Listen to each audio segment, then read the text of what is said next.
Good evening. I want to welcome you to my site on this Shabbat. And I got a small presentation I want to present to you that I'll be going over from the Hebrew Israelite Research Center. It's got a plethora of information. Today I ran into an article that I particularly like, and talks about those spiritual powers that we're going to gain. So with that, let's just get started. All praise and honor and glory to Yahweh, the God of Abraham, Isaac, and Jacob, Ba'ashem Yahweh Shai, our Lord and Savior, Ba'ashem Barah Hawak Kodash. Okay? Double honors and respect to the elders, apostles, and teachers of Great Millstone, and to all the believers, Akiam and Akwath. I say welcome and all blessings and praises to you. I hope that you find this session interesting. Okay.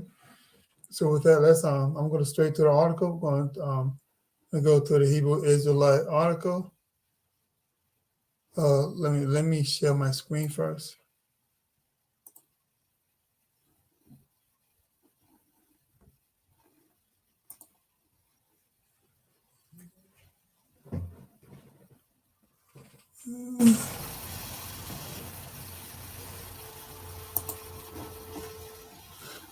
Okay, I have to include it in there before I can save it.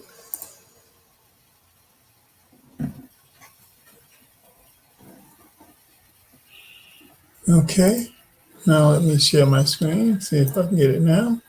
Share, and there it is. Okay, open. Right, this article is not this one, although this is very interesting too, about one of the teachers, the prophets. He shared a story about when he was being bewitched by mother and her daughter. But let me see if I can't find that story.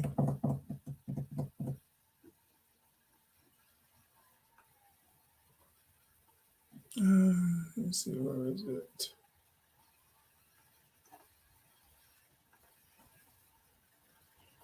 As you can see, there are so many awesome stories in this. All right. Okay. As you know, we're getting closer and closer to Jacob's trouble, and as we get closer, the wicked, the spiritual demon Satan and his wicked counterparts, the devil, the so-called white man. As we get closer, they know they're running out of time, so their voodoo, their witchcraft is going to get stronger. As such, so are we. So is the power of the Most High. We're going to start seeing miracles. It's going to show up on the earth.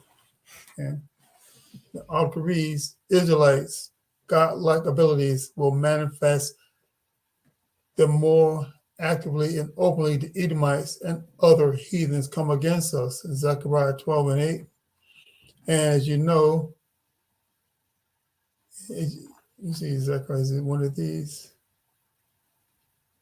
Okay, it's not one of these. So let me pull up Zechariah 12 and 8.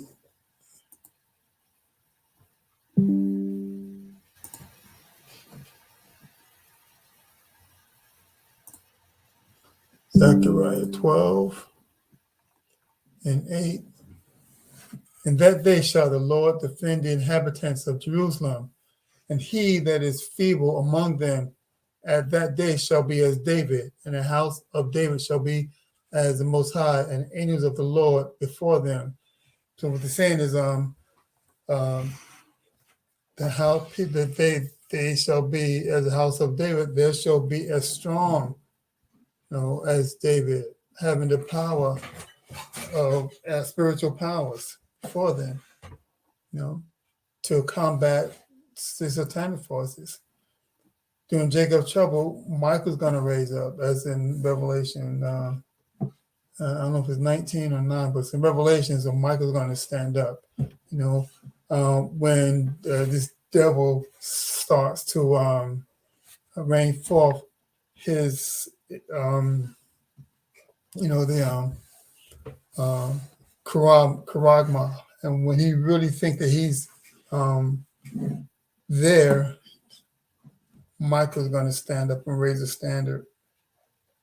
Okay. So let me see.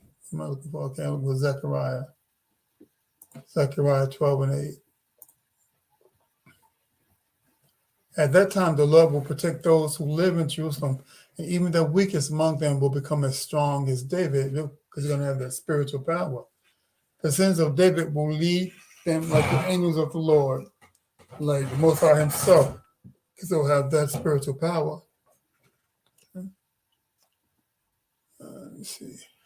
Okay, let's go back to the article.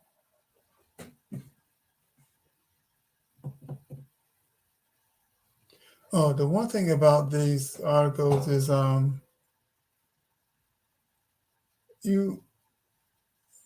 always have to go back and find the article I want,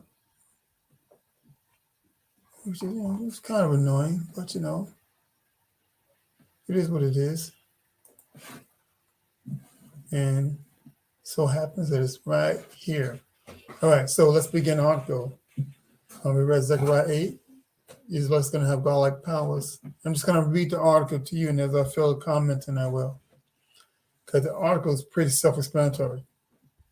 As it is prophesied, before Judgment Day, the heathen nations will openly seek to destroy the Israelites led by the Edomites. And, that's been going on our whole time, but most of us were blinded until we were awakened.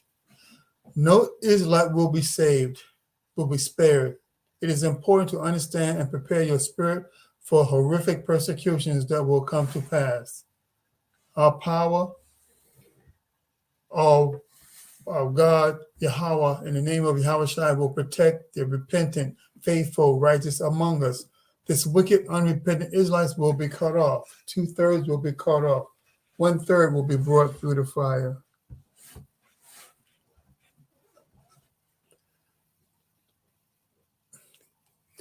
Israel 41 and 14. Fear not, thou worm Jacob, and ye men of Israel. I will help thee, saith the Lord, and thy Redeemer, the Holy One of Israel.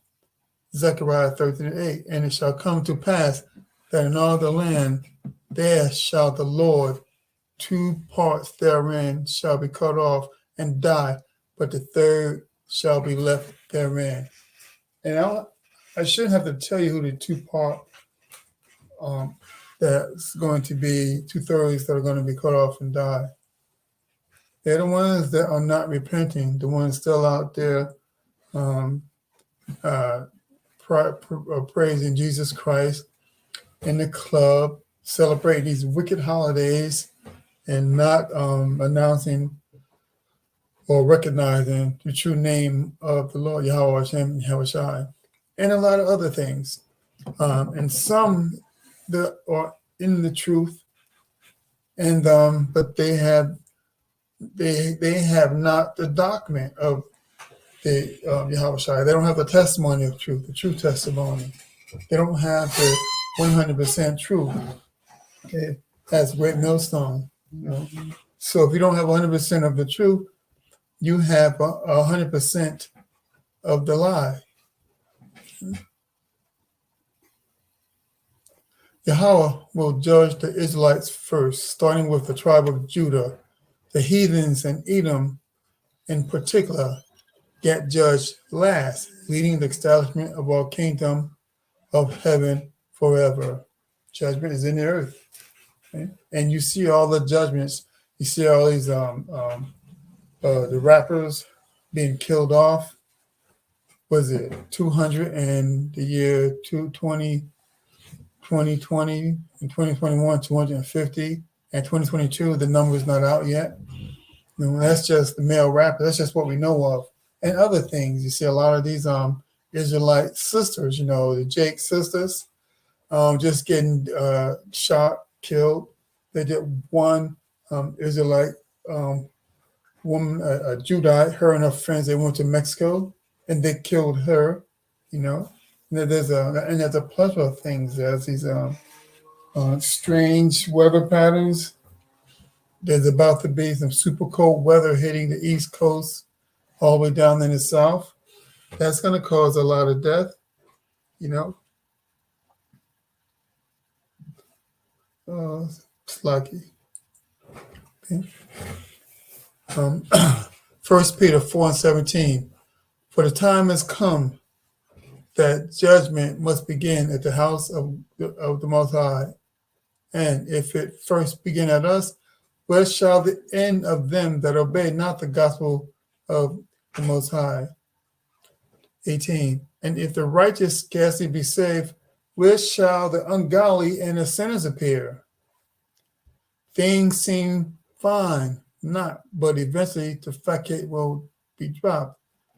Things seem fine, but eventually the facade will be dropped. Ecclesiastes 12:10.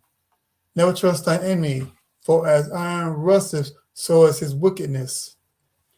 Though he humble himself and go crouching, ye take good heed and beware of him. Thou shalt be unto him as if thou hast wiped the looking glass, and thou shalt know that his rust hath not been altogether wiped away.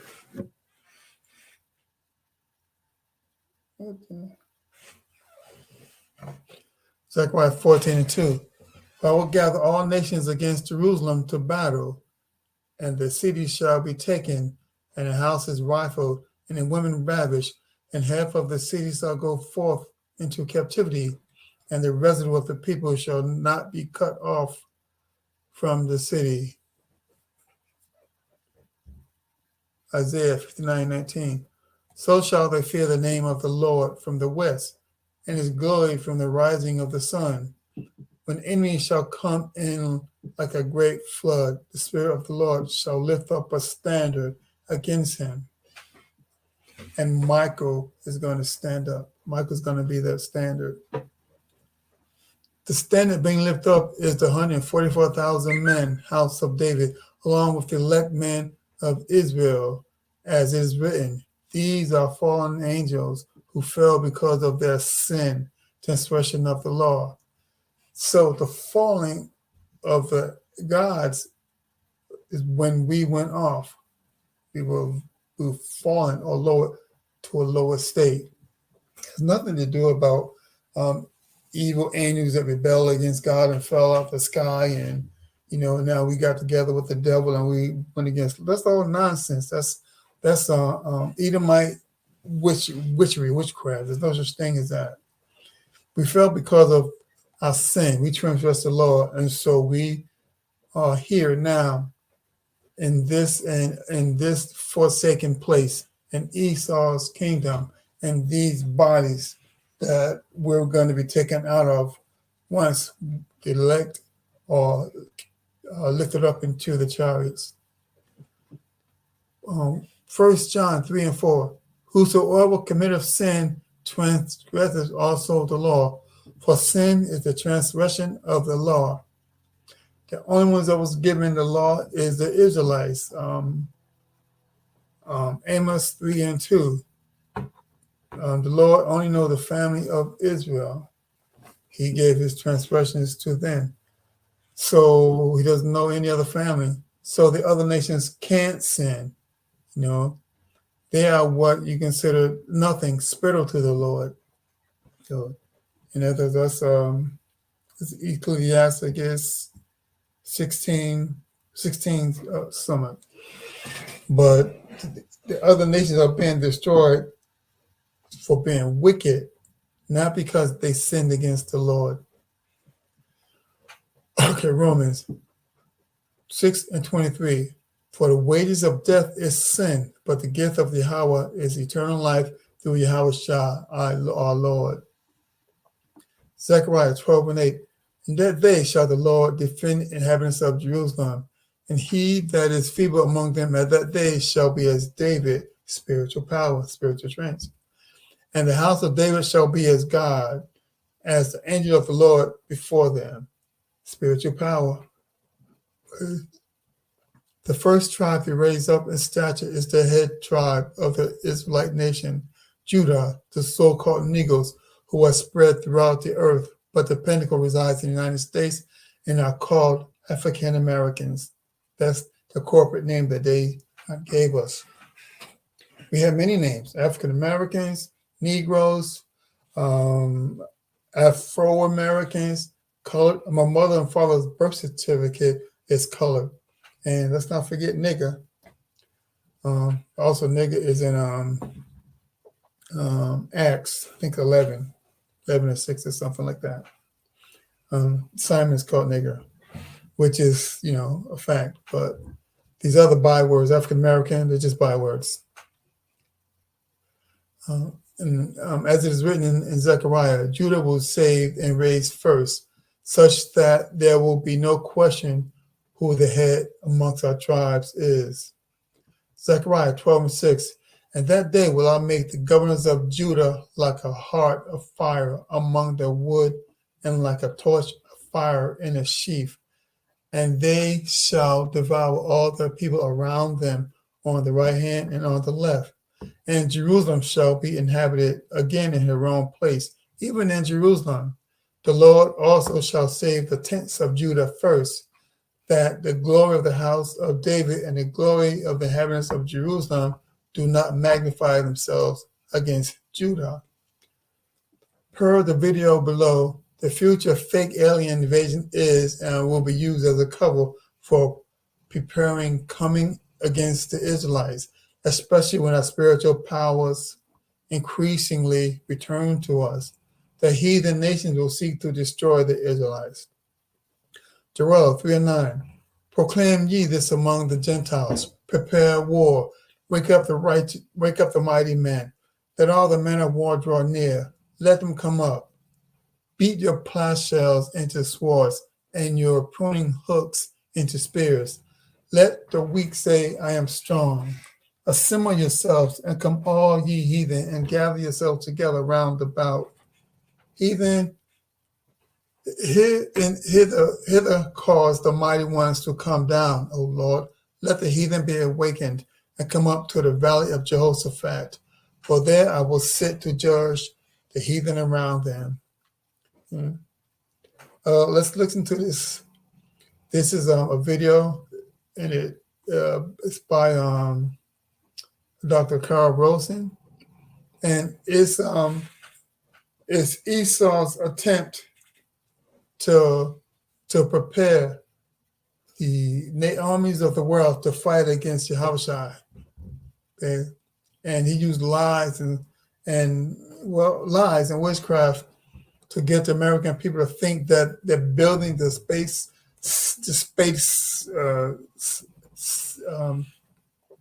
force for a different reason, to protect us against aliens and all kind of nonsense. But the doctor's going to break it down. It's going to be very interesting. As a matter of fact, first, before I go to that, let me read the rest of the article, since it's not that much. As it is written, all that fight against the kingdom of heaven in that day will be destroyed by Yahweh. Zechariah 12:9. And it shall come to pass in that day that I will seek to destroy all the nations that come against Jerusalem. Topic for another article. But it would seem that at some point in the future, Israelites will have vastly increased capability compared to what we have now, similar to superior intelligence and strength as we had compared to the heathen nations before Esau's toxic vaccines at birth, food, etc. This quite possibly will relate to electromagnetic radiation changes in the sun. Hence, all of the sudden increased chemtrailing by the nations of Edom. The nations lacking melanin will continue to become weaker, while the melanated nations, particularly the Israelites, who have superior type of melanin, will grow stronger. The things that Esau is doing to try to kill us is killing them faster. Okay, but the Lord is protecting the righteous seed. Okay, now with that, let's just get on into the, it's an 8-minute short video, okay, but very interesting. Okay, so let's begin.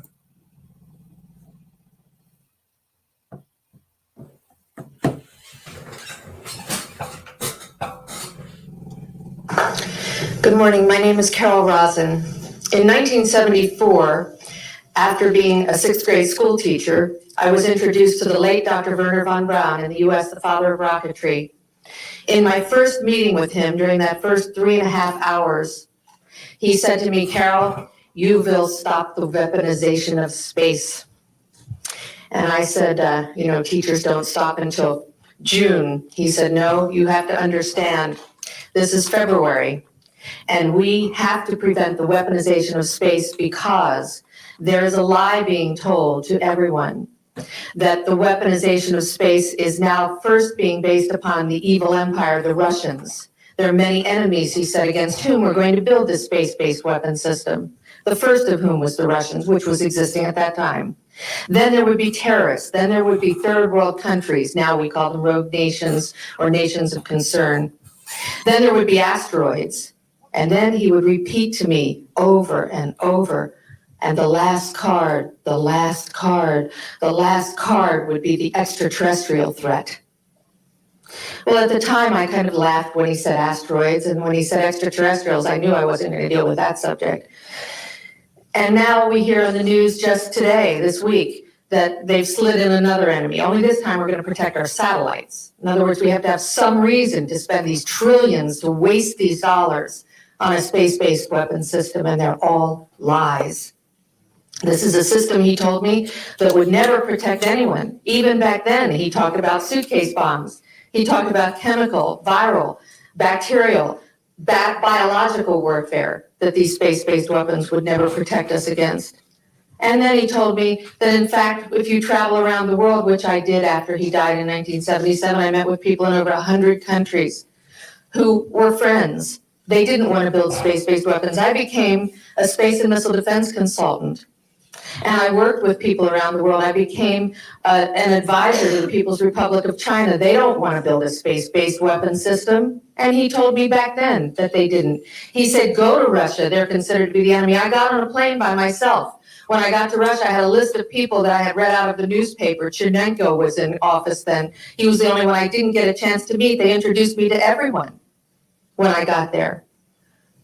And when I got back, I said, "Oh my Lord, this man is telling the truth. There is no threat." And I've been waiting until this day for 27 years, and I'm expecting the spin to happen, because he also explained to me that as a military strategist, as a person who worked on the MX missile, which I did later, he said, "You will find that there is going to be a spin to find some enemy against whom we have to build space-based weapons. And now we should expect the spin," because he said part of the formula for the intelligence community is if they might have a weapon, then we have to consider that they do have these weapons. So now they do have these weapons, so now we have to build these weapon systems. And that's the formula, except that it's all based on a lie. And we have witnesses here who have told you that they can shut down our missile silos. They can stop a rocket going into space that's a test. We have witnesses here who have worked in the classified departments, who have the courage to come forward here to support what Wernher von Braun told me back in 1974 to 77. And I will testify before the Congress that when I founded the Institute for Security and Cooperation in Outer Space, which I shut down a few years ago because I didn't believe we had a chance with this huge, integrated around the world, complex weapon system, that we had any chance at all of transforming that war industry into a space industry that could provide benefits, like Dr. Greer has said, of global warming, we can end that situation of that problem. We can end the energy crisis. We can build now non-polluting technologies. Werner von Braun used to tell me that we could have cars back then that drove around off the ground. He described this to me on beams so that we have no pollution on this planet. And we can solve the problems of the people that are urgent and potential and the other animals and the other cultures on Earth and in space. And we can end the arms race without dislocating the industry jobs, without disrupting the economy, by transforming, Werner von Braun told me, the war industry into a global cooperative space industry that will provide, he said, finally, more jobs and profits on this planet than during any hot or cold wartime, more products and services that can be applied directly to solving the problems of this planet. And we can have a whole planet now that lives in peace on Earth, with all the cultures on Earth, and with all the extraterrestrial cultures in space. And these are words that Werner von Braun told me in 1974. And I will testify before the Congress under oath about everything I have said and more. Thank you.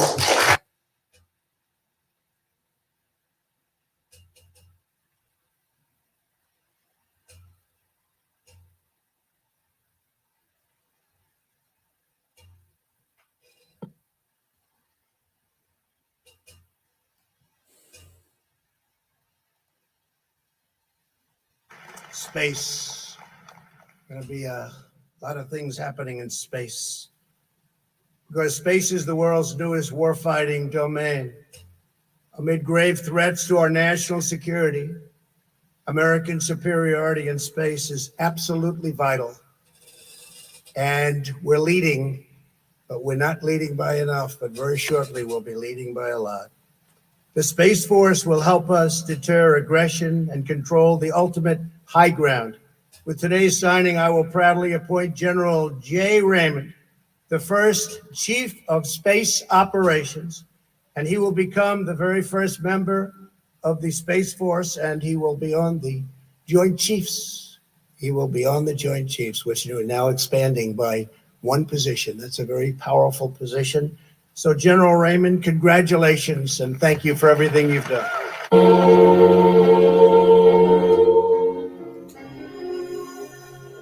We've worked very hard on this, and it's so important from a defensive standpoint, from an offensive standpoint, from every standpoint there is. Let me just say it's a very historic moment. The United States has been a spacefaring nation for decades, but we know that our adversaries in the last several years have weaponized space. They've made it a warfighting domain. And so with the establishment of Space Force and the establishment of Space Command, the United States is now doing what it needs to do to protect our assets in space and to ensure that space remains the heavens by which we not only protect America, but we sustain our economy, we sustain our commercial capabilities, we sustain Americans' way of life. Very, very great honor. It's a great honor. That's a beautiful flag, too. Roger, hold that up so they can see. That's really beautiful. Wow. That's a big day. That's a big day. Can somebody explain the logo? Yeah, so the delta in the middle is a symbol that the space community has used for years and years and years. The North Star signifies our core value, our guiding light, if you will. And the orbit around the globe signifies the space capabilities that fuel our American way of life and our American way of war. That's good. I'm going to do this for Roger. Here, Roger. Please don't put this on eBay tonight. So as you can see, they've created the Space Force to prepare for the war with Yahushua, who is going to destroy everything in 1 hour. Is going to wipe out all the nations in the valley of Jehoshaphat. Hawashaphat is the Hebrew term. So this is interesting. It's a great article. We will receive spiritual power, or the elect will. Hope and pray that that we hope and pray that we are of the elect, and that when these devils come against us, that the Lord step up as He promised and save us. That's, if you're in this truth, there's no better place to be than in His truth, and not out there still believing in the witchcraft and the things that we were taught from our childhood on up. Okay. So let me see. Go here.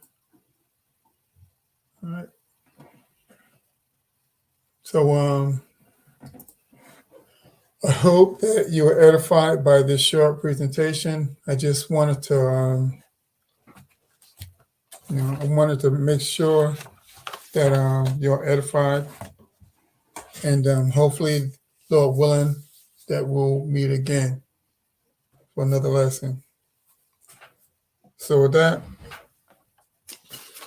I'm going to say, my disclaimer, I don't go to any camp, but I do subscribe to the teachings of Great Millstone. And, I pray, as we all pray, that we're the hopeful elect. None of us can say, we only hope. So with that, Pakta Yahweh, Pakta Yahweh Shai, Kwame Yasuara, and the Bible Bar. See you on the next presentation, Lord willing.